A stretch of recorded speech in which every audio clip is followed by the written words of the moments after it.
ডিম আমরা কিন্তু একসাথে অনেক মানাই। সত্যি? তোমাকে ভাজি করলে সবাই অনেক পছন্দ করে, এজন্য আমি তোমাকে ভালোবাসি। ডিম আমরা কিন্তু অনেক ফেমাস।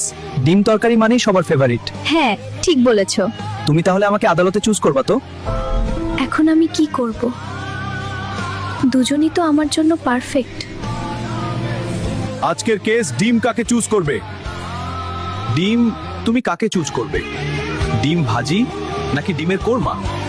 আমি কিছুই বুঝতে পারছি না। 1 মিনিট। আমি থাকতে ডিম কাকে চুজ করবে? সবচেয়ে ফেমাস ডিম সিদ্ধ। আমি তো তোমার জন্যই অপেক্ষা করছিলাম। ডিম সিদ্ধ ছাড়া কিছুই চলে না। আমরা তো ভাবছিলাম আমরাই জিতবো, শেষে জিতে গেল সিম্পল ভালোবাসা।